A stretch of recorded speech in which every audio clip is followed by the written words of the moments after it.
Hello dear students, कैसे हैं आप लोग? Good evening, good morning, good afternoon, सत श्री अकाल, राम राम, प्रणाम। शुरू करते हैं डिस्कशन को। इम्पैक्ट है तो मुमकिन है। लीजिए फर्स्ट क्वेश्चन लेते हैं। फर्स्ट क्वेश्चन, ये तो पैराग्राफ का क्वेश्चन है। तो पैराग्राफ में हमेशा की तरह हम लोग पैराग्राफ में नहीं चलेंगे। हमेशा की तरह कहाँ चलेंगे भाई? क्वेश्चन में। ओके, पहला क्वेश्चन है, all the body cells need a constant supply of. हमारे बॉडी के जितने भी सेल्स हैं उसको हमेशा क्या चाहिए? हमेशा क्या चाहिए? हाइड्रोजन चाहिए, हीलियम चाहिए, हैं, नाइट्रोजन चाहिए, ऑक्सीजन चाहिए। हम लेते क्या है? सिंपल जवाब है। इसके लिए क्या पैराग्राफ पढ़ने की जरूरत है? हम क्या लेते हैं भाई? सांस में हम क्या लेते हैं? हमेशा क्या लेते हैं? सोए रहते हैं फिर भी सांस में क्या ले रहे हैं? ले रहे हैं क्या? ऑक्सीजन ले रहे हैं, छोड़ रहे हैं कार्बन डाइऑक्साइड। इसका मतलब 24 घंटा हमारे बॉडी को, सेल को किसकी जरूरत है? ऑक्सीजन की। सिंपल सा, ये तो बायो का क्वेश्चन था, नहीं पढ़ते तो भी पता चलता। Next, all the supply of oxygen is cut off, the brain cell survives. If the supply of oxygen is cut off, कि अगर क्या कर जाए कि सारे ऑक्सीजन के सप्लाई बंद हो जाए, cut off, the brain cell survive, तो ब्रेन सेल कितने देर तक जीना सकता है? 9 to 10 minutes, for 15 minutes, for an hour, 4 to 5 minutes. कि सारे अगर ऑक्सीजन के सप्लाई को हम लोग बंद कर दें तो मुझे लगता है टेक्निकली 4 to 5 मिनट्स आदमी सर्वाइव कर सकता है। कर सकता है, मुझे ऐसा लगता है, मेरा ऐसा मानना है, क्योंकि ये पॉसिबल है। क्योंकि नॉर्मल आदमी भी, मैं थोड़ा सा ऐसे ही बता रहा हूँ समझना, तो नॉर्मल आदमी भी क्या है, अगर 2-4 महीने योग करे, मेडिटेशन भी करे अगर ढंग से किसी प्रॉपर टीचर के गाइडेंस में, तो 1 से 1.5 मिनट तो सांस रोक लेता है। 1 से 1.5 मिनट सांस जो है वो रोक लेता है।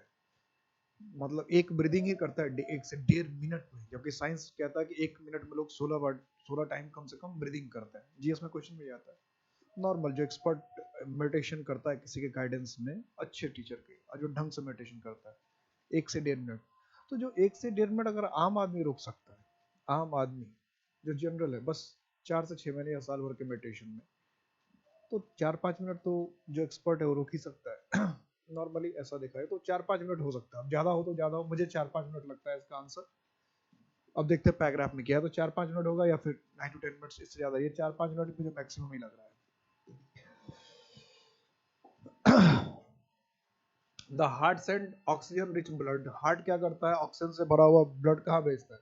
To the kidney only, to the entire body, to the lungs only, to the brain only. ऐसा तो हो नहीं सकता है कि किसी जगह पूरे बॉडी को चाहिए, हर सेल को चाहिए। तो इसका मतलब क्या है? टू द इंटायर बॉडी होना चाहिए। इंटायर बॉडी की, हर बॉडी के हर सेल्स को ऑक्सीजन चाहिए। जहां सेल नहीं पहुंचेगा वहीं सेल डेड हो जाएगा। बॉडी में हर जगह सेल है, तो टेक्निकली इसका आंसर होना चाहिए to the entire body. Second option होना चाहिए। देखते हैं पैराग्राफ में क्या होता है। सेकंड ये बेटर है, सेकंड। नेक्स्ट क्वेश्चन क्या कि doctor John Gibson of USA develop an artificial heart in. या तो जीएस का क्वेश्चन अगर किसी को पता हो तो ये बन सकता है कि जॉन गिब्सन ने कब डेवलप किया था, और नहीं तो फिर तो पैराग्राफ में जाना पड़ेगा। और भी क्वेश्चन है क्या? और क्वेश्चन नहीं है। अब आते हैं पैराग्राफ में। इसमें मतलब क्या हुआ कि 4 में से 3 क्वेश्चन तो बन गए। 4 में से 3 क्वेश्चन तो इसके भी, 4 में से 3 बन गए। तो फटाफट इसको पढ़, पैराग्राफ में भागना है, पढ़ना नहीं। The heart is one of the most vital components of the human body. Human body में सबसे इंपॉर्टेंट कंपोनेंट, कारक है, तत्व है। The heart of the human body has the continuous job to keep oxygen rich blood flowing through the body. कि heart का काम क्या है ह्यूमन बॉडी का? कि पूरा फ्लो बनाए रखे पूरे बॉडी में, हमेशा बनाए रखे continuous flow. All the body cells need a constant supply of oxygen. Body के सारे सेल को क्या चाहिए? हमेशा चाहिए ऑक्सीजन की supply. Particularly it in the brain, खास करके दिमाग में। The brain cells live only 4 to 5 minutes. आ गया 4 to 5 minutes brain cell after the oxygen is cut off and death comes to the entire body. कि अगर 4 से 5 मिनट कटा दो, इसका भी जवाब मिल गया 4 से 5 मिनट। Heart disease can result from the damage to the heart muscles. की हार्ट डिजीज का भी हो सकता है, हार्ट मसल्स डैमेज हुआ तो हार्ट डिजीज हो सकता है। द वाल्व्स और द पेसमेकर, जो पेसमेकर हार्ट में जो मूवमेंट लाता है उसको। If the muscles is damages, अगर मसल्स मांसपेशियां डैमेज हो जाए, the heart is unable to pump properly. क्या होगा? हार्ट जो है वो प्रॉपर्ली पंप नहीं कर पाएगा, ब्लड को सप्लाई नहीं कर रहेगा। The valves are damage, valves damage हो जाएंगे। वाल्व्स क्या होता है? जो एक से दूसरी जगह बीच में जो मतलब एक ढक्कन टाइप का होता है, जो खुल गया तो एक से दूसरी जगह में सप्लाई हो जाएगा, फिर बंद हो गया तो बंद हो गया। पहले साइकिल वगैरह के पंप में, आज भी फुटबॉल वगैरह खेलते तो उसमें होता है valve. Blood can not flow normally, सामान्य रूप से ब्लड फ्लो नहीं कर सकता normal. Doctor John Gibson of USA developed a machine 1953। आगे जवाब 1953, इसका जवाब मिल गया, कहानी खत्म, आगे पढ़ने की हमें जरूरत नहीं, चारों सवाल का जवाब मिल गया, है ना। पूरा पैराग्राफ पढ़ने की जरूरत ही नहीं, हो गया ना। ऐसे भी हो गया, वैसे मिल गया, सिर्फ एक क्वेश्चन का जवाब यही बाकी था, ये भी मिल गया। इसको अगर हम वैसे भी खाली ऐसे ऐसे करके देखते पैराग्राफ में तो भी मिल जाता। That could take over temporarily from the heart, तो क्या कोई क्या कहता है, जो कि हार्ट का काम जो है वो टेम्परली वो क्या कर सकते, टेक ओवर कर सकते। Surgeons had the chance to repair और रिप्लेस अ डिफेक्टिव हार्ट, और सर्जन को क्या चांस मिला, मौका मिला कि डिफेक्टिव हार्ट को रिपेयर या करेक्ट भी कर सकते थे, रिप्लेस भी कर सकते। Many patients have had plastic valves inserted in their hearts, plastic valve भी इंसर्ट किए गए, डाले गए इन देयर हार्ट में।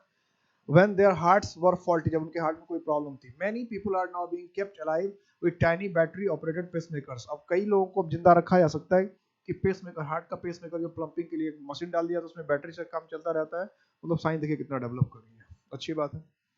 क्वेश्चन पे आते हैं। हाइड्रोजन ऑक्सीजन मिल गया इसका जवाब पहला का, ये तो वैसे भी मिल जाता। इसमें जवाब हम लोग क्या कर रहे थे, 4 to 5 मिनट्स, यही जवाब आया सेकंड में। थर्ड में क्या था, the heart centres entire body, पूरे बॉडी को चाहिए।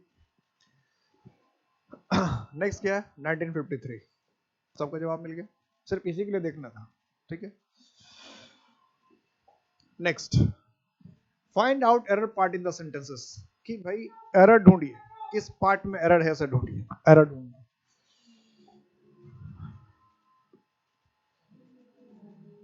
Find out error part in the sentence, किस पार्ट में गलती हो गई है।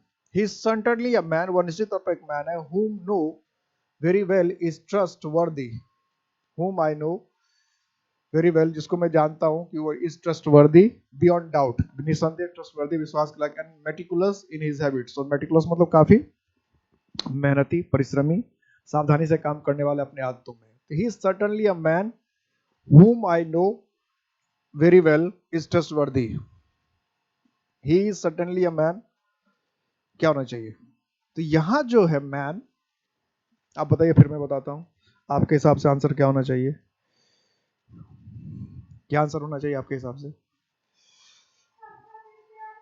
तो ये प्रोनाउन का क्वेश्चन है, किसका क्वेश्चन है, प्रोनाउन का क्वेश्चन, प्रोनाउन का क्वेश्चन।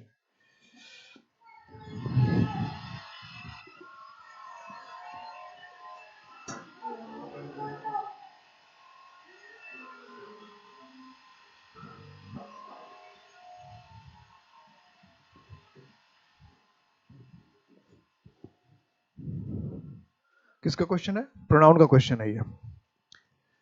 तो इसमें जो यस मैन के लिए हुम का इस्तेमाल किया हमने, मैन के लिए हमने क्या किया, हुम का इस्तेमाल किया है। तो मैन यहाँ पर क्या देखना पड़ेगा, ये देखना पड़ेगा ये सब्जेक्ट की तरह, किसका सब्जेक्ट है, इज ट्रस्टवर्दी। ये जो इज आया किसके लिए आया, मैन के लिए आया, यानी मैन जो है यहाँ पे एक सब्जेक्ट है। अगर ये आई नो हटा देते, इसको हटा देते, ही is certainly a man, I know की कोई जरूरत ही नहीं सेंटेंस में, आई नो हटा दिया उसको, ही is certainly a man very is trustworthy, he is certainly a man who is trustworthy, होता है ना, हु इज ट्रस्टवर्दी, तो ये सब्जेक्ट है सीधा सीधा, इसको हटा के देख लीजिए आप, ये नहीं किसका, ये ऑब्जेक्ट है, तो ये सब्जेक्ट है, इसलिए इसमें क्या होना चाहिए था, नहीं, हुम की जगह क्या होना चाहिए था, हु।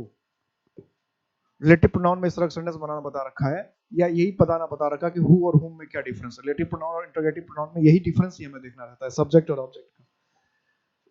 नेक्स्ट क्वेश्चन है, हजर मुझे लगता है ये क्वेश्चन मैंने पहले कभी डिस्कस किया, he is capable to do this work with the stipulated period, जो स्टिपुलेटेड पीरियड है, जो दिया गया समय है, उसके अंदर ही वह काम कर सकता है। ही इज कैपेबल, वो काम करने में सक्षम है, कर सकता है, करने की क्षमता रखता है ना, यही है, काम करने की क्षमता रखता है।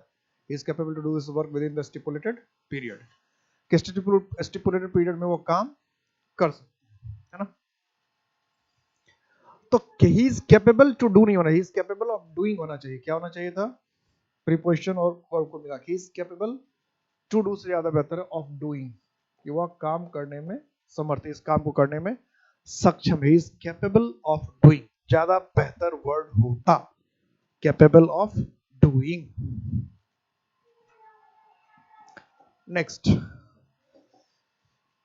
Choose the word opposite in the meaning to the given word, कि जो गिवन वर्ड है, इसमें सारे क्वेश्चन बन गए थे ना?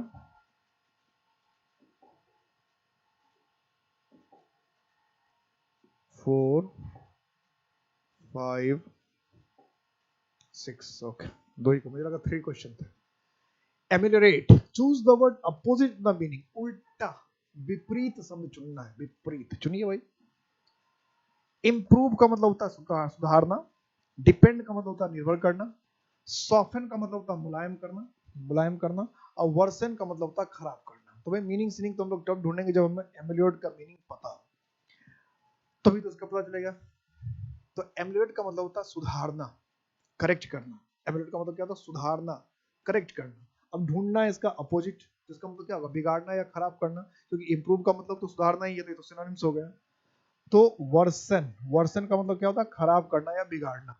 वर्सन, खराब करना, बिगाड़ना, ये वर्ब है, ये भी वर्ब है, ये भी वर्ब है, ये भी वर्ब है, ये भी, सारे वर्ब ही, सारे के सारे जो है वर्ब ही है।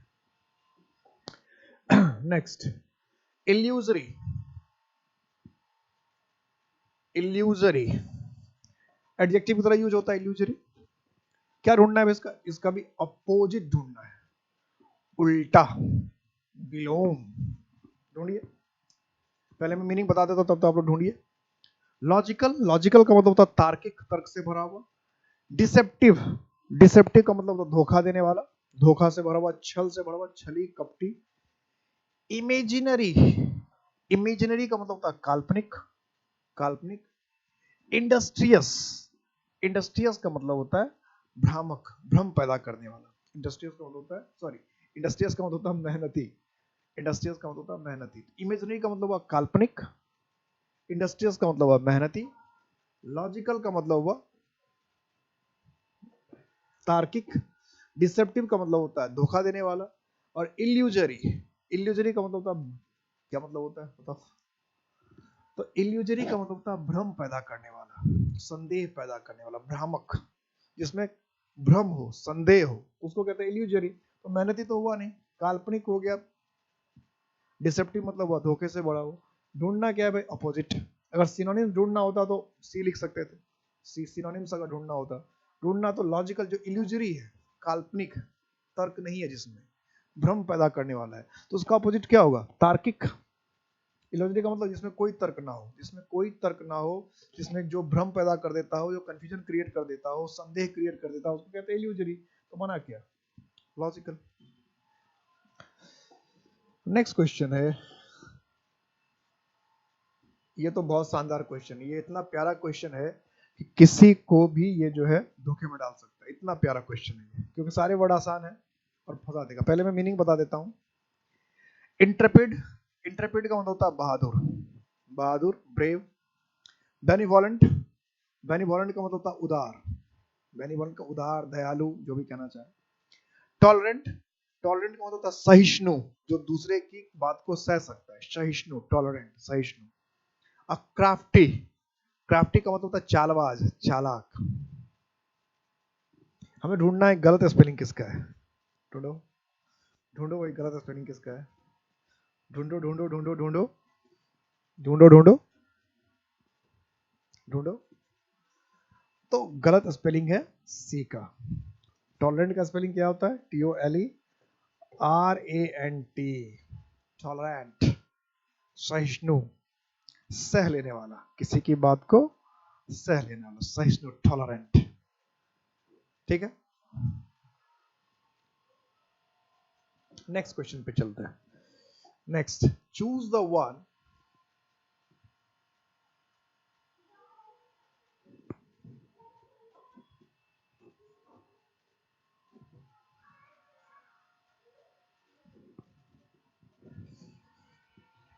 कट रहा था मुझे बोर्ड पे।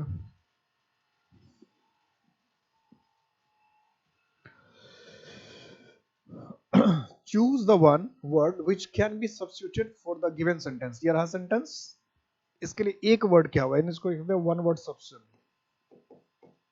One word substitution. A person who writes decoratively, एक व्यक्ति जो सुंदर लिखावट के साथ लिखता है, सुंदर हैंडराइटिंग के साथ, डेकोरेटिवली, सुंदर हैंडराइटिंग के साथ लिखता है, डेकोरेटिवली।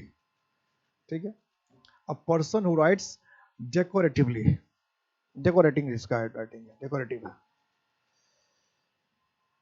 डेकोरेटिव मतलब सुंदर, आकर्षक।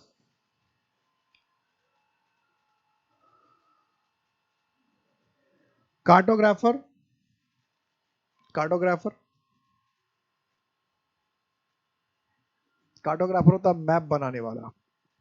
कोरियोग्राफर, कोरियोग्राफर होता है डांस वांस। कोरियोग्राफी स्पेलिंग करेक्शन बहुत पूछते हैं, कार्टोग्राफर कोरियोग्राफर जो बहुत अच्छा पूछते हैं, कई बार पूछे हैं। कैलीग्राफर क्या होता है? कैलीग्राफर।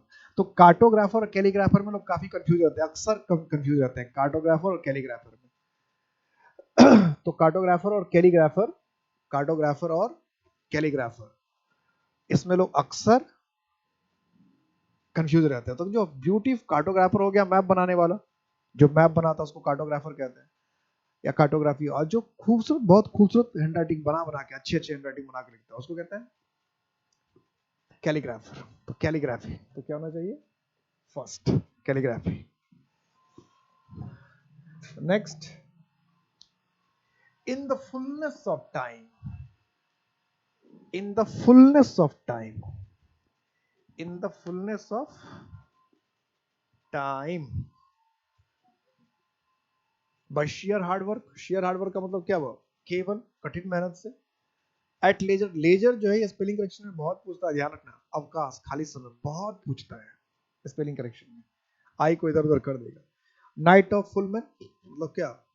वो फुल मून क्या होता है? पूर्णिमा का night. At the appropriate time, क्या होना चाहिए? अप्रोप्रिएट टाइम, उचित समय पर, सही समय पर। In the fullness of time, in the fullness of time क्या होना चाहिए? In the fullness of time, in the fullness of time. तो in the fullness of time का मतलब आराम से, पूरा समय लेकर, अपना पूरा वक्त लेकर, अपना पूरा वक्त लेकर पूरे आराम से। तो बहुत लोग इसमें क्या करते हैं, डी करके आते हैं, अप्रोप्रिएट टाइम नहीं। ऐसा फुलनेस ऑफ टाइम का जो होता है वो लीजर, लीजर मतलब अवकाश का समय, खाली समय, खाली समय, अवकाश का समय या फिर खाली समय। एट लीजर, अवकाश का समय, खाली समय मतलब पूरा समय लेते हुए, जब काफी समय हो, लेकिन जब पूरा समय हो लेके काम करने हैं, जब पूरे खाली हो, पूरे अच्छे तरह से खाओ, समय हो तब काम करना है, fullness of time. Next question लेते हैं। The thief said to the policeman, why has you beaten me. ये तो नरेशन चेंज करना है, जरा देखो इसको, इससे ज्यादा मुश्किल नहीं है, वैसे मुश्किल नहीं। इन द फुलनेस,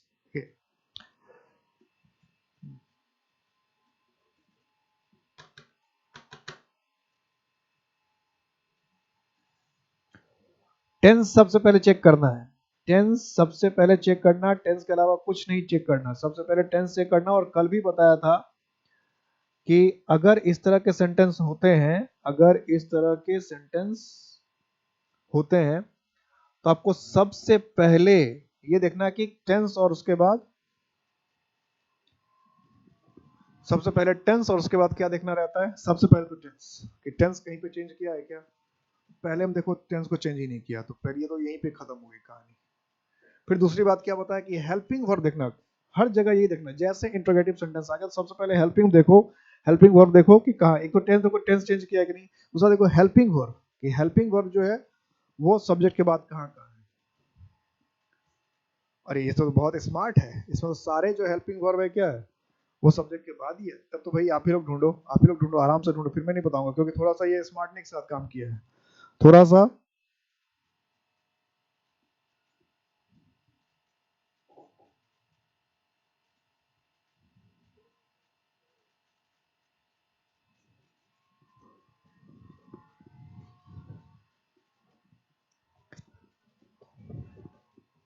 क्या,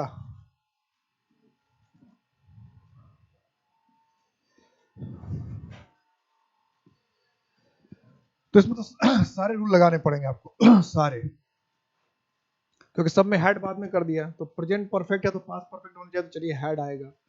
अब you, second person, second person किसके हिसाब से बदलेगा? According to object. ऑब्जेक्ट कौन है? पुलिसमैन। तो पुलिसमैन के लिए क्या आएगा? पुलिसमैन के लिए तो ये आएगा। तो द थीप आस्क्ड मी कैसे कर दिया अभी?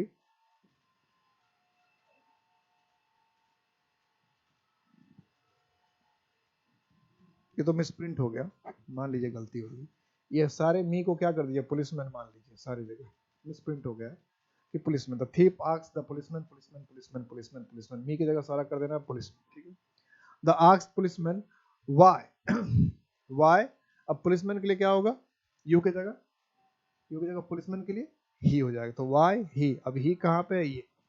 तो the thief asks the policeman why he had beaten, और मी फर्स्ट पर्सन क्यों है, सब्जेक्ट के हिसाब चलेगा, फर्स्ट पर्सन सब्जेक्ट के हिसाब चलेगा, तो why he had beaten him, ये ऑप्शन होना चाहिए। The thief asked me, the policeman, why he had beaten him, ठीक है, क्लियर है। अब मान लो अगर यही ऑप्शन होता, ये पुलिसमैन नहीं होता, ये मी होता, पुलिसमैन नहीं होता, मी होता, तो यही आंसर था थीप, ये टोल्ड तो ऐसे नहीं होना था, तो व्हाई आई हैड बिटन, ये तो ऑप्शन ऐसे ही गलत है कि the thief asked me why had beaten me, ये तो अपने आप को खुद मार दिया, ये तो कोई बात ही नहीं बनी। और यहाँ क्वेश्चन था तो टोल्ड लिख दिया, तो ऐसे ही नहीं बन सकता है, तो मतलब वैसे भी जो ऑप्शन है सिर्फ क्या है, यही एक सही है, इसके अलावा कोई दूसरा ऑप्शन सही है ही नहीं, ग्रामेटिकली भी, ठीक है। समझ में आ गया। सबसे पहले हमने क्या किया कि जो मी कर रखा था, मी की जगह पुलिसमैन कर देना, हो जाता है कभी कभी प्रिंटिंग मिस्टेक। तो उसके बाद क्या करना, सेकंड पर्सन को ऑब्जेक्ट के हिसाब से चेंज कर दिया, ऑब्जेक्ट क्या है पुलिसमैन, तो उसके लिए ही आ गया, तो वाई ही हैड, और टेंस चेंज कर दिया, प्रेजेंट परफेक्ट क्या है, पास्ट परफेक्ट में चला गया, प्रेजेंट परफेक्ट पास्ट परफेक्ट में चला गया। नेक्स्ट, क्लियर है ना, कोई डाउट नहीं ना। Why he had beaten him, first person according to subject, तो थीप के लिए क्या होगा, थीप के लिए हिम ही होगा। नरेशन में देखेंगे तो और क्लियर हो जाएगा रूल। नरेशन में सारा बता रखा है। someone has broken the mirror, someone has broken the mirror, ये नरेशन में पूरी अच्छी तरह से बता, वॉइस में बता रखा है, ये क्वेश्चन बता रखा है। इस तरह का सेंटेंस वॉइस में। प्रेजेंट परफेक्ट टेंस तो हम बदल ही नहीं सकते, तो इसमें वाज हो गया, इसमें हैड हो गया, दो तो ऐसे ही खत्म हो गया। क्योंकि नरेशन में नरेशन में टेंस बदलता है, वॉइस में कभी टेंस नहीं बदलता, ये ध्यान रखना है। वॉइस नरेशन में इतने फर्क रखें, उसी से बात जाएगा। इसमें टेंस ही बदल दिया आपने तो कहानी खत्म हो गई। वॉइस में कभी टेंस ही नहीं बदलता है, तो जहां वॉइस हो तो सबसे पहले टेंस देख लो, टेंस बदल दिया, दोनों कहानी खत्म हो गया। अब है कि जब हैज के साथ भी थ्री होता है, तो हैव हैज के साथ अगर भी थ्री है तो बीन लाना ही पड़ता है, ये दो बात बताई थी नरेशन बताते समय। अब इसमें बीन है, इसमें हैज बीन है, हैज के साथ बीन है, इसमें भी है हैज के बाद been, the mirror has been broken, the mirror has been, ये दोनों सेंटेंस तो एक ही हो गया, एक ही ऑप्शन हो गया। तो एग्जाम में तो ऐसा होता नहीं भैया, इसमें क्या है कि थोड़ा सा क्या करें, इसका कुछ ऑप्शन बदलना पड़ेगा, यही कर सकते हैं। तो इसको, इसी को वाज मान लेते हैं, वाज बीन ब्रोकन हो सकता है, हैज बीन लिख दिया, तो ऐसा तो एग्जाम में तो हो ही नहीं सकता है, तो मिस प्रिंट हो गया, मतलब यहाँ पे वाज ही होगा, हैज कर दिया होगा, ऐसा ही हो सकता है, टाइप कर सकते हैं। तो एक ऑप्शन है। और फिर एक एग्जाम में पद पूछ दिएगा, एग्जाम में सर अगर ऐसा हो जाए कि दो ऑप्शन एक ही आ जाए तो क्या करें, भाई कुछ भी करके आ जाओ, अगर दोनों एग्जाम में यही करके ए बी और वही उठे, तो फिर ए करके आओ या डी करके आओ, एक ऑप्शन कोई भी करके आ जाओ, क्योंकि होता होना तो वही, अब हमें पता नहीं होगा ना कि अगर उसने दो ऑप्शन दे रखा तो सही ऑप्शन वो किसको मारेगा, तो कोई एक करके वैसे होगा ना, उसको तो चैलेंज करना पड़ता है और हटा देगा वो फिर अगर बात, क्योंकि जब क्वेश्चन चेक होगा तो पता चल ही जाएगा भाई गलती इसमें पूछा गया, तो उस क्वेश्चन को अपने आप हटा लेता है, ठीक है। Fill in the blanks with the words given below, कि जो ब्लैंक्स है उसको, जो वर्ड्स खाली है इससे भरिए। ही is poor, he is honest, conjunction का क्वेश्चन है, कंजंक्शन चैप्टर में पढ़ा रखा है, अगर ध्यान देंगे तो कंजंक्शन चैप्टर में आपको क्वेश्चन मिल जाएगा, कंजंक्शन चैप्टर में पढ़ा रखा है इस क्वेश्चन को, इस तरह के क्वेश्चन को कंजंक्शन में। ही इज पुअर, ही इज, तो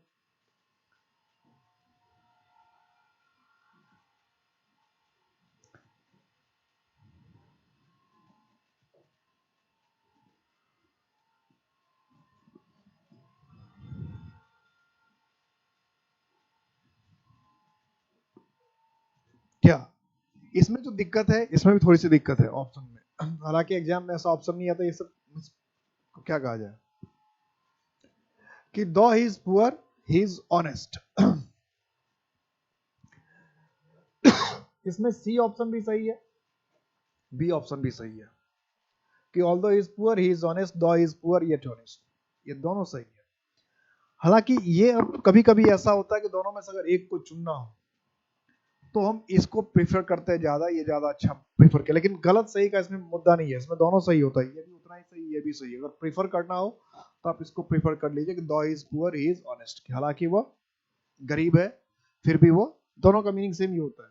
वैसे पूछा नहीं जाना चाहिए ऐसे ऑप्शन में, अगर ऑप्शन दोनों में है तो आप दो वाले को करके आएंगे तो बेटर माना जाएगा। वैसे एग्जाम में कम उम्मीद होती है और एग्जाम में इस तरह की गलती लापरवाही बहुत कम होती है, तो अगर दोनों आ जाए तो मान लो ये एग्जाम का ही क्वेश्चन, एग्जाम में ऐसा कर ही दिया, कभी ऐसा कर ही दिया, तो फिर दो वाले को आप प्रीफर करेंगे, ठीक है, दो वाले को, क्योंकि और भी दोनों तो होगा, नॉट ओनली बट ऑल्सो तो होगा नहीं। अब कनेक्टर चैप्टर देखेंगे तो आपको अपने आप पता चल जाएगा कि ये दो ऑल दो दोनों करवा रखा, कि दोनों बता रखा कि दो से बनता है, ऑल दो से बनता है, दोनों से बनता है। अगर एक को चुनने की नौबत आ जाए तो दो चुनना है। नेक्स्ट, एज यू सो, ये तो जो है ग्रामर का क्वेश्चन नहीं है, ये जो है ये कहावत है इंग्लिश की, हिंदी में भी कहावत होती है, जैसा करोगे वैसा भोगोगे, ये बोलते हैं ना, जैसा करोगे वैसा भोगोगे, जैसा बोओगे वैसा काटोगे, बोलते हैं जैसा बोओगे वैसा काटोगे, जैसी करनी वैसी भरनी, यही होता है, जैसी करनी वैसी भरनी, जैसा बोओगे वैसा काटोगे, नॉर्मली हम लोग यही बात करते हैं, जैसा बोओगे वैसा काटोगे। तो as you sow when shall you reap, ये तो इंग्लिश की कहावत है, सेइंग्स है, तो ये होता है कि as you sow so will you shall you reap, वैसा ही काटोगे, सो शैल यू, यहाँ पे क्या होना चाहिए सो, ये इंग्लिश की कहावत है, जैसा बोगे वैसा काटो। ग्रामर का भी इसमें रूल चलता है, क्या चलता है रूल, ग्रामर का रूल ये है कि सो यहाँ पर क्या है, एडवर्ब है, और जब एडवर्ब चैप्टर मैंने पढ़ा है तो सो में इंवर्जन का केस पढ़ा है, सो के साथ पढ़ा है, नाइदर के साथ पढ़ा रखा है, एडवर्ब में देखिएगा सो के साथ भी और नाइदर के साथ भी। तो जब सो या नाइदर इस तरह से बीच में कनेक्टर का काम करता है तो हेल्पिंग वर्ब को हम पहले यूज करते हैं, और किसी के साथ ऐसा नहीं होता, लाइक के साथ ऐसा नहीं है, एज के साथ ऐसा नहीं है, वेन के साथ ऐसा नहीं। तो ग्रामर से इसको रिलेट कर, सेंटेंस ग्रामर का ये इंग्लिश के कहावत का तो सेंटेंस सही है, लेकिन साथ साथ में ग्रामर भी असली पूछा है कि सो का जब इस्तेमाल हम एडवर्ब की तरह करते हैं, नाइदर का इस्तेमाल जब हम एडवर्ब की तरह करते हैं, तो फिर हेल्पिंग वर्ब को पहले लिखते हैं। एडवर्ब चैप्टर में पढ़ा रखा है, ऐसा नहीं पढ़ा, एडवर्ब चैप्टर में देखिएगा मिल जाएगा। नेक्स्ट,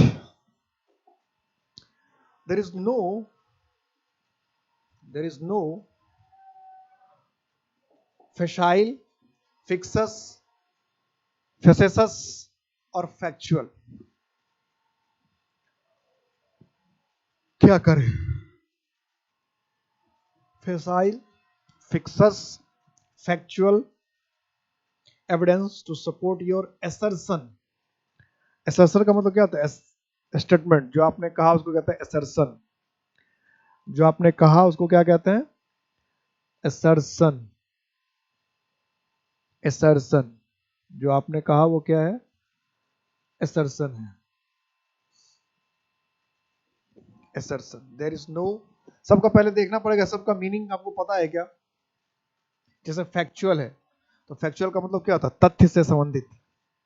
फिक्सस, ये तो स्पेलिंग करेक्शन में कई बार पूछता है, फिक्सस, फिक्सस का मतलब क्या होता है, काल्पनिक, काल्पनिक, फिक्सस का मतलब काल्पनिक, फिक्शन से बना है फिक्सस। फेसेसस का मतलब क्या होता है,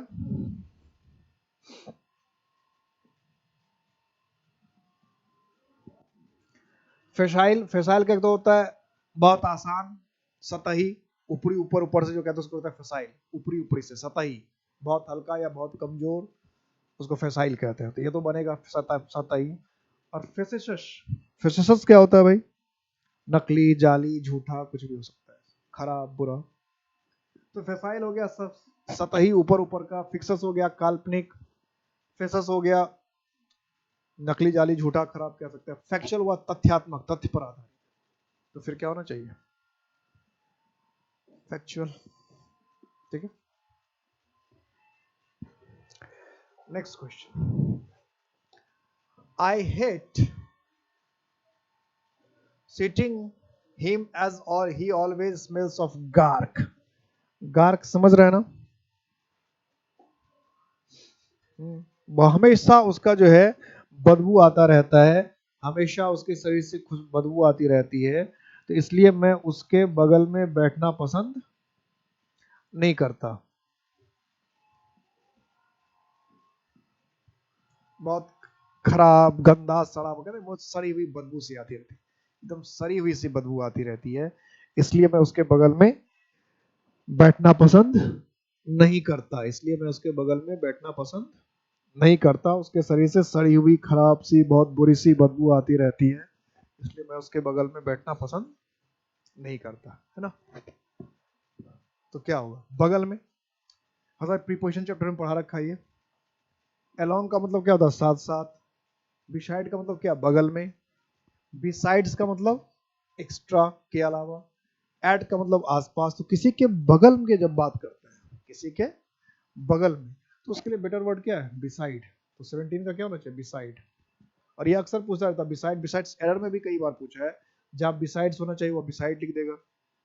ये कॉमन एरर में देता, I had sitting besides him, error में देता है ये सेंटेंस को बिसाइड्स लिख के।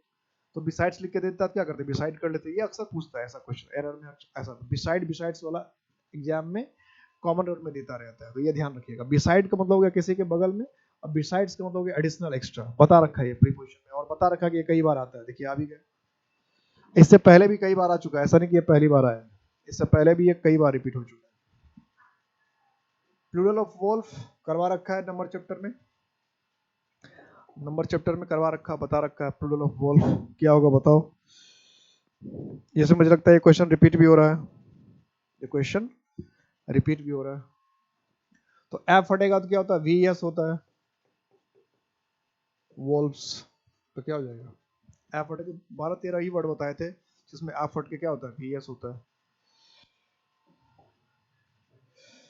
स्पेलिंग करेक्शन में ये कई बार पूछ चुका है, ये कई बार, इसलिए आपको हो सकता है ये रिपीटेड भी मिले, क्योंकि ये कॉमेमोरेट जो है एक बार नहीं, कई बार इससे पहले एग्जाम में पूछ चुका, कई बार। तो इसलिए कई बार हमको लगता है ऐसा कि रिपीट होता, रिपीट होता। रिपीट होने का मतलब ये नहीं होता है कि बस हम ही क्वेश्चन रिपीट कर रहे हैं, रिपीट होने का ये मतलब होता है कि क्वेश्चन कई ऐसे होते हैं जो कि बार बार पूछे गए, इसलिए वो बार बार हमें डालना पड़ता है, ये भी होता है। कोमेमोरेट, कोमेमोरेट, कोमेमोरेट का मतलब क्या है, कि किसी को याद करना एक साथ में, बताओ। कोमेमोरेट, एक साथ किसी को, यानी मिलकर। कोमेमोरेशन हम लोग कई बार यूज करते हैं, कई बार।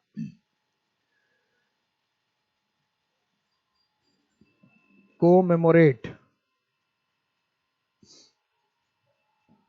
कोमेमोरेट, एक साथ याद करना, कोमेमोरेट। क्या होना है, नाइन्थ ये होगा ना, कोमेमोरेट मतलब किसी को साथ साथ मिलके याद करना। को मतलब क्या था, साथ साथ, और मेमोरेट मतलब याद करना, कोमेमोरेट। ठीक है, ये कई बार पूछा है, ध्यान रखना, कई बार। लोग क्या करते, कभी कभी इस जोश में आते हैं इसको पढ़ लेते हैं। तो कोमेमोरेट, कोमेमोरेट लगता है कोमेमोरेट यही है, को प्लस मेमोरेट, लेकिन कॉम डबल एम होता है, कोमेमोरेट।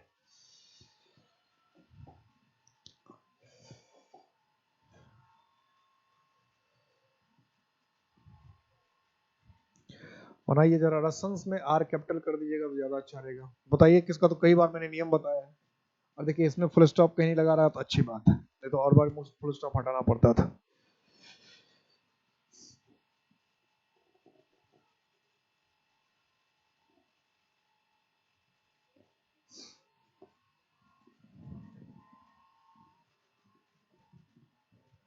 नाउन दो, इसमें तो चूंकि ये जंबल सेंटेंस है, तो जंबल सेंटेंस है तो सबसे पहले क्या करना चाहिए, सब्जेक्ट को ढूंढना चाहिए।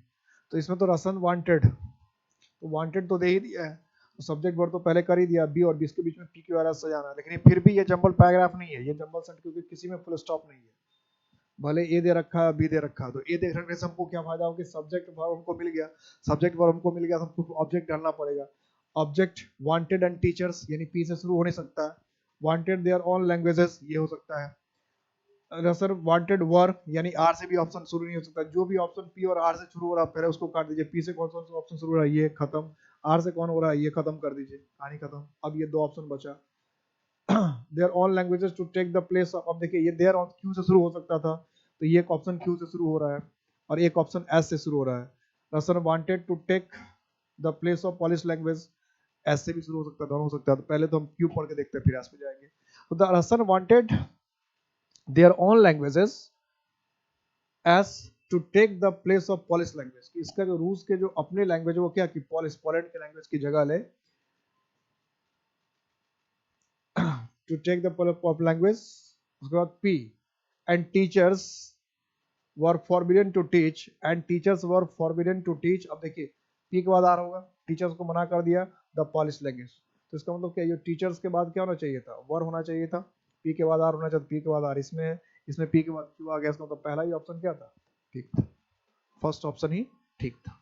तो द रसन वांटेड, सब्जेक्ट भर दे रखा है, फिर ऑब्जेक्ट चाहिए, ऑब्जेक्ट चाहिए तो क्या हुआ, ऑब्जेक्ट का काम कौन कर सकता है, एंड टीचर्स, ऑब्जेक्ट बनता नहीं, वर ऑब्जेक्ट बनता नहीं, इसलिए पी और क्यू वाला ऑप्शन नहीं होता, इसलिए ये वाला आर वाला ऑप्शन नहीं होता, बचा सिर्फ क्यू और एस वाला ऑप्शन हो सकता था। क्यू पहला ही ऑप्शन था, इसको पढ़ के देखा तो बन गया, इसलिए कहीं और। दूसरी बात इसमें क्या है कि एंड टीचर्स, और टीचर्स के बाद वर, यानी पी के बाद आर भी होना चाहिए था कि प्लूरल नॉन प्लूरल वो, तो पी के बाद आर कहाँ है, यहाँ पे है, तो पहला ऑप्शन बन गया।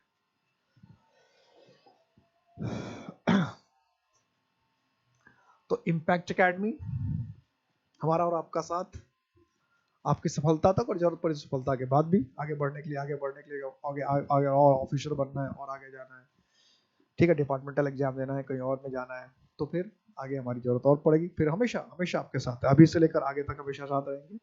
ध्यान रखिएगा, खूब मन से पढ़िए, वर्दी लगा कर आइए, कोई डाउट हो, कहीं प्रॉब्लम हो तो एकदम खुल के पूछिए, आपके साथ है, आप ही के लिए है, आप ही के लिए इतनी मेहनत हो रही है, आपकी सफलता ही हमारे लिए सबसे बड़ी पूंजी है। जय हिंद।